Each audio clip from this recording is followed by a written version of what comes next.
Les invités du Cercle Pierre d'Or, l'excellence immobilière. Ces professionnels construisent l'immobilier d'aujourd'hui et de demain. Rencontre avec des femmes et des hommes remarquables. Bonjour à toutes et à tous et bienvenue sur imoweek.fr pour un nouvel épisode du Cercle Pierre d'Or invite aujourd'hui Nathalie Bardin qui nous fait le plaisir d'être avec nous. Bonjour Nathalie. Bonjour, merci de me recevoir. Merci d'être avec nous. Vous êtes directrice exécutive marketing stratégique RSE et innovation chez Altarea. Alors comment se porte en ce début d'année 2025 l'entreprise Altarea ? Alors, l'entreprise se porte plutôt bien dans une conjoncture extrêmement, non seulement chahutée, mais très incertaine. Je vous en dirai pas beaucoup plus parce qu'on va publier nos résultats là, à la fin du mois de février. Très bien. Néanmoins, je pense que on résiste bien et surtout, on sait où on va. Ça, c'est important. Je pense que dans un contexte où, encore une fois, on a une visibilité limitée, on a choisi un cap, on a choisi d'être aujourd'hui positionné comme le leader de la transformation urbaine bas carbone, sur un marché qu'on estime être un marché immense, qui est celui de la ville.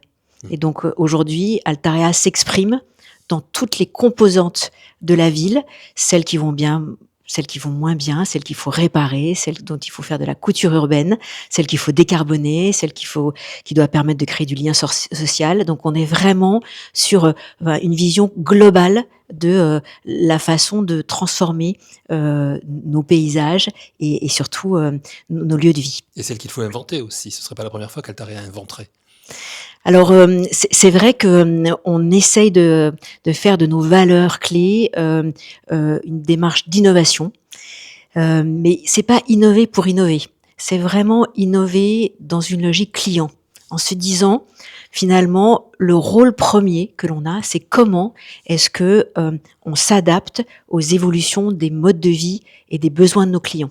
Donc c'est vraiment, je pense que cette idée est chevillée au corps chez nous, c'est penser client, penser utilisateur final, penser enseigne, penser acquéreur de logements abordables. Enfin voilà, on est vraiment dans cette approche qui est de dire finalement on met l'individu, le client au cœur et à nous d'adapter les opérations, les programmes immobiliers à ces nouveaux types de clients. Alors vous nous l'avez dit, Altarea va dévoiler ses résultats à la fin du mois de février. Donc sans les dévoiler, est-ce que vous pouvez nous donner, Nathalie, déjà peut-être 3 ambitions pour cette année 2025 ? Alors si j'avais 3 ambitions, je prendrais 3 mots et j'ai développé.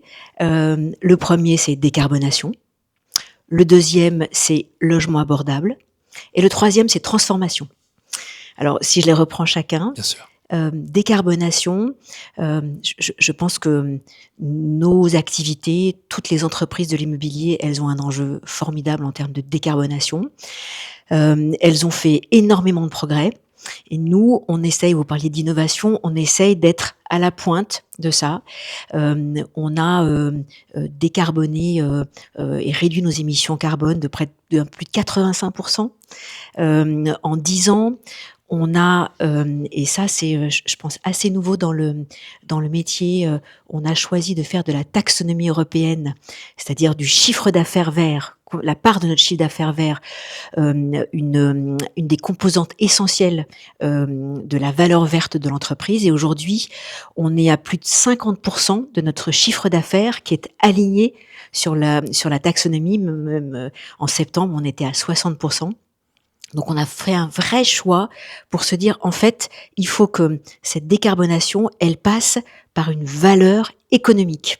Vous avez été parmi les premiers chez Altarea d'ailleurs, parmi les premiers à mettre en avant cette décarbonation. Vous avez même un nouveau siège qui est complètement décarboné, enfin en tout cas qui va dans ce sens-là. En tout cas, qui va dans ce sens-là et qui est une des réponses à la décarbonation, puisque on a choisi, là où on avait un permis de démolir dans notre siège de la rue de Richelieu, on a choisi de ne pas démolir et de faire une restructuration lourde, d'en faire avec toutes les labels et certifications environnementales qu'on peut imaginer, d'en faire le premier espace vert du 2e arrondissement, avec un choix fort en termes de végétalisation. Donc ça, c'est une des solutions, mais c'est aussi en rachetant Oudéum, qui est le promoteur neuf construction bois, avec des engagements très forts, où aujourd'hui avec Oudéum, on a plusieurs années d'avance sur la réglementation environnementale, puisque toutes leurs opérations sont soit à minima RE 2028, là où aujourd'hui on est en RE 2025 pour le gros du marché, voire en 2031. Donc c'est vraiment un effort extrêmement important que l'on a poursuivi. Et donc aujourd'hui, cette première ambition, c'est de se dire, à un moment où on entend du RSE bashing, et donc que ce soit au niveau national ou au niveau international, oui. moi je pense que bien plus sûr. que pas que. Et donc moi je pense que plus que jamais, il faut qu'on poursuive ce travail en faveur de la décarbonation. Deuxième ambition, peut-être logement abordable, c'est pas un rêve utopique aujourd'hui? Alors pas du tout. Pas du tout. Un rêve utopique, c'est un peu, c'est pas très joli ce que je dis. Je mais pense que non seulement c'est pas utopique, mais c'est essentiel. On a fait une étude avec un institut de sondage Opinionway en fin d'année auprès de locataires pour leur dire, dans le contexte actuel, est-ce que finalement vous rêvez toujours d'être propriétaire? Et 72% nous ont dit, mais oui. Quelle que soit la tranche d'âge et quels que soient les revenus, oui, je rêve d'être propriétaire. Et pour devenir propriétaire, 59% nous ont dit, finalement, nous, on est prêts à avoir des logements qui sont peut-être un peu plus petits, repensés en termes d'espace pour finalement ne pas mettre l'essentiel de mon argent dans un loyer à perte, mais mais pour devenir propriétaire. Donc ça va vraiment dans le sens de quelque chose qu'on a lancé l'année dernière, en 2024, et qu'on va déployer très largement à partir de cette année, qui est une démarche en faveur du logement abordable pour des primo-accédants, donc qui s'adresse à des jeunes qui aujourd'hui n'ont pas les moyens de se loger, à des familles monoparentales, à des familles plus modestes. Et la promesse, c'est de dire, finalement, pour le prix d'un loyer, celui que vous payez en étant locataire, vous pouvez devenir propriétaire. Et ça, on le fait grâce à l'utilisation du prêt à taux zéro, du PTZ, et puis de taux bonifiés qu'on a négociés avec 2 de nos banques. Et donc, finalement, sans rien demander à l'État, on peut se dire que cette ambition de relancer le parcours résidentiel et faire du logement abordable, on en fait une réalité, puisque on a lancé déjà près de 1500 logements en offre Access, et on va poursuivre très largement dans toute la France sur 2025. La troisième ambition d'Altarea pour 2025? Alors, je disais transformation. C'est une ambition qui est peut-être dans le business model d'Alain Taravella et d'Altarea, qui est que, en fait, on est un groupe qui n'a pas arrêté de se transformer parce que on s'adapte en permanence aux évolutions de la société. Et donc, ces transformations, elles se traduisent par un business model qui continue de bouger. Donc j'ai parlé du logement. Donc comment est-ce que on repense notre offre de logement pour recréer un parcours résidentiel. On a également repensé toute notre offre en matière d'immobilier de bureau pour limiter les risques, et on a pas mal développé la logistique. En commerce, on continue de travailler très fortement notre patrimoine là aussi pour le transformer et reprendre un peu de développement. Et puis, dans cette transformation, en plus des métiers dits traditionnels d'Altarea, on développe des nouvelles activités. On s'est lancé dans les data centers, avec une ambition d'avoir une dizaine de data centers plutôt de moyenne taille dans toute la France. On regarde également les hyperscale, vous savez, ces giga-projets, parce que on pense qu'il y a un enjeu de souveraineté des données et que la France doit pouvoir se positionner là-dessus. On a également dans les nouvelles activités, on a lancé toute une activité sur les énergies renouvelables avec le photovoltaïque, aussi bien en équipant de toits avec du photovoltaïque nos centres commerciaux, mais des bureaux, mais également on a racheté une société qui s'appelle Prégence et qui implante des panneaux solaires sur des hangars agricoles, et on développe de voltaïsme, c'est compliqué à dire, sur des sites anthropisés ou avec un partenaire agricole qui s'appelle Terrena, là aussi en se disant on doit avoir une réponse sur l'indépendance énergétique et le passage à une énergie renouvelable décarbonée. Et puis dernier point dans ces nouvelles activités, vous voyez, de la transformation est importante. On a lancé notre première société de gestion société de gestion avec notre première SCPI qui s'appelle Alta Conviction. Et donc tous ces exemples vous montrent que finalement, le modèle d'Altarea est en train d'évoluer. Moi, j'aime bien dire qu'on est en train de faire une révolution à bas bruit, où petit à petit, en fait, on essaye de répondre à tous les enjeux urbains ou tous les enjeux de la ville, avec peut-être une nouvelle approche immobilière. Et avec, chez Altarea, on l'a compris, on ne s'ennuie pas, avec aussi un nouveau directeur général. Et alors, vous avez raison, pour porter cette ambition, puisqu'en fait, c'est quand même une ambition assez forte, et c'est une ambition de moyen et long terme.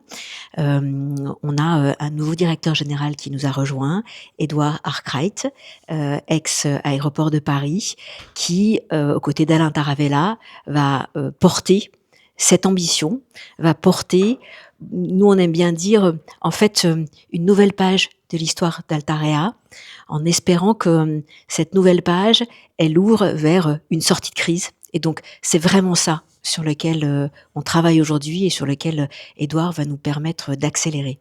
Alors le temps passe très très vite avec vous, Nathalie, c'est vrai, on vous écouterait des heures, mais on n'a pas beaucoup de temps, donc rapidement, alors peut-être pas 3, mais 1 ou 2 programmes qui vous tiennent à cœur pour cette année.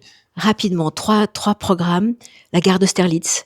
Altarea est un des leaders en matière de travel retail. Et donc on a déjà fait la gare de l'Est, on a fait la gare Montparnasse. Gros chantier sur la gare d'Austerlitz, qui est vraiment un projet urbain. Et donc nous, on est en charge de toute la commercialisation et la transformation de ce site avec une ambition de végétalisation très forte et vraiment de se dire comment est-ce que on en fait un hub urbain et pas juste une gare. Donc ça, c'est une première ambition, un premier projet, qui est en cours, un chantier qui est déjà bien avancé. Deuxième projet qui nous tient à cœur, c'est toujours dans Paris, à Montparnasse, l'ancien siège de la CNP. Qui est cette grande barre le long de la gare Montparnasse, qui s'appelle maintenant Upper Montparnasse, une restructuration très importante, plus de 55 000 mètres carrés, avec Diller & Scofield, qui est un grand architecte américain. Et donc on transforme ce siège avec des ambitions environnementales très fortes, une façade bioclimatique. On va réduire la consommation énergétique de 39%. Donc très gros projet parisien avec la CNP qui d'ailleurs a déménagé dans notre écoquartier d'ici Cœur de Ville il y a 2 ans. Et puis peut-être troisième exemple, après ici Cœur de Ville, on fait un nouveau quartier mais très résidentiel à Villeneuve-la-Garenne. On est encore dans le 92 et donc c'est une illustration qu'on peut faire, une entrée de ville extrêmement végétalisée avec une forêt urbaine comme on a pu faire à ici Cœur de Ville, mais avec une offre adaptée dans une logique de logement abordable, ce que j'évoquais. Et donc c'est aussi une façon de montrer que on peut transformer la ville de plein de façons différentes. En commerce, en bureau, et là, dans cette entrée de ville de Villeneuve-la-Garenne, en logement. De très beaux projets, de très belles réalisations. Je voulais terminer cette interview en vous demandant des raisons d'espérer. Vous nous en avez donné déjà beaucoup. Allez, une petite dernière raison d'espérer malgré le marché un petit peu compliqué en ce moment. Il y a une citation de Dostoïevski que j'aime beaucoup qui dit « Vivre sans espoir, c'est cesser de vivre ». Et donc, nous, on a plein d'espoir. Moi, dans les espoirs que j'aimerais partager, c'est on fait un très beau métier, un métier qui est absolument fondamental. On a la chance de répondre à des besoins essentiels. On a besoin de se loger, on a besoin de nouveaux espaces de travail, on a besoin de nouveaux espaces de commerce, on a besoin de nouveaux quartiers. Et je pense qu'on oublie parfois qu'on répond à des besoins essentiels. Et moi, j'aime bien dire que finalement, on fait presque un métier d'intérêt général, même si on est des acteurs particuliers. Le deuxième espoir, c'est on a démarré avec la décarbonation. Je sais que en ce moment, on décrit beaucoup toutes les normes, notamment la CSRD.